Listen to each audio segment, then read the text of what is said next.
안녕하십니까, 우짜입니다. 이번 이야기는 금과 은에 대한 올바른 관점입니다. 그럼 보시죠. 일반적으로 금값과 은값 상승을 그저 인플레이션 방어나 투기 때문이라고 생각하는 경향이 강합니다. 치솟는 금값과 은값을 보면서 투기하고 싶은 마음이 드는 건 매우 자연스러운 현상이고요. 하지만 그런 일반적인 관점만 유지하다가는 큰 그림을 놓칠 수 있습니다. 역사적으로 봤을 때 1930년대, 1970년, 그리고 무역 및 지정학적 긴장 시기에는 우리가 알고 있는 화폐 시스템이 흔들렸고, 그때마다 사람들은 자신들의 돈을 투자 또는 투기하기 위해 은과 금을 사지 않았습니다.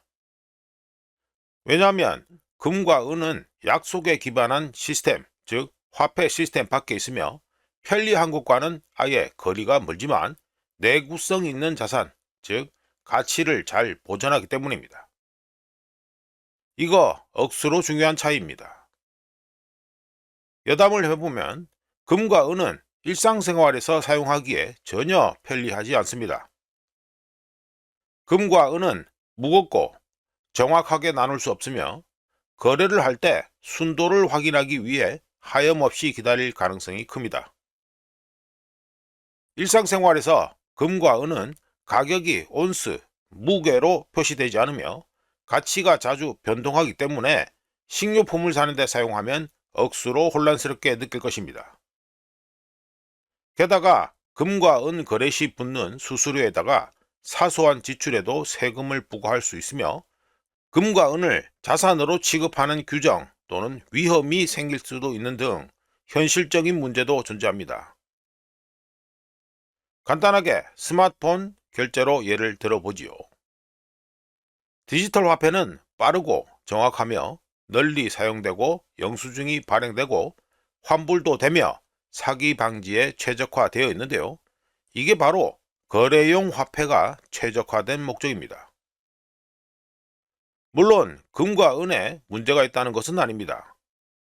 하지만 금과 은은 우리가 일상에서 사용되는 용도로 설계되지도 않았고 발전되지도 않았습니다. 그렇다면 금과 은이 제 역할을 할 때는 언제일까요? 화폐, 정확하게는 신뢰가 흔들릴 때입니다. 금과 은은 값싼 정책 결정이나 소프트웨어 업데이트로 만들어낼 수 있는 것이 아니어서 공급은 천천히 증가하고 새로운 금과 은을 생산하는 데에는 시간과 에너지 그리고 자본이 필요합니다.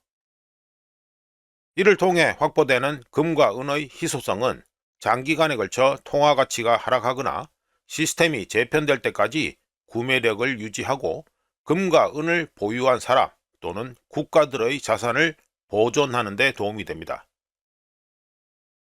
역사는 항상 이런 패턴을 반복해 왔습니다. 화폐 가치가 하락하고 제국이 몰락하고 은행 시스템은 변화하는데 특히 20세기 자체가 메이저 재설정, 메이저 리셋의 시기였습니다.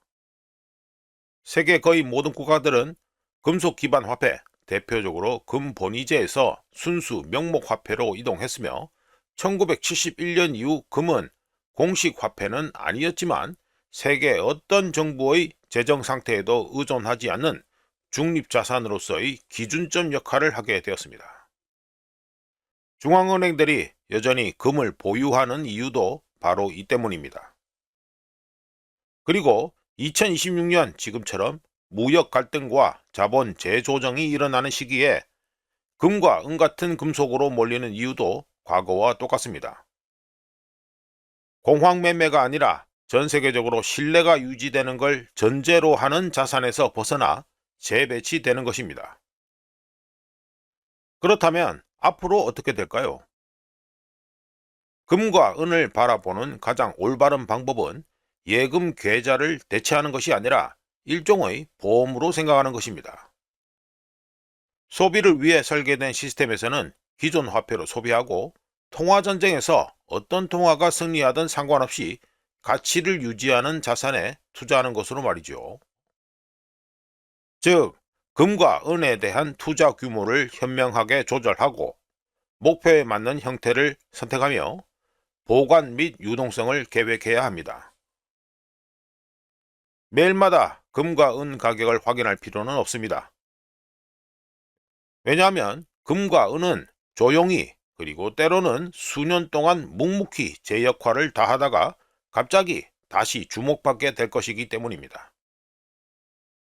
돈이 점점 더 디지털화되고 중앙은행 디지털 화폐 CDBC 같은 것이 시험적으로 도입됨에 따라 우리가 사용하는 도구, 즉 돈은 계속해서 변화할 것입니다.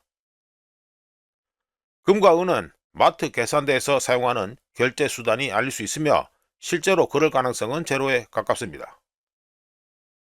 하지만 금과 은은 현재 시스템 변화 이후 어떤 상황이 닥치더라도 자신의 부를 지켜주는 중요한 자산이 될 수 있습니다. 이상 금과 은에 대한 올바른 관점 이야기였습니다. 구독, 좋아요, 그리고 회원가입 감사합니다. 다른 이야기로 또 찾아뵙겠습니다.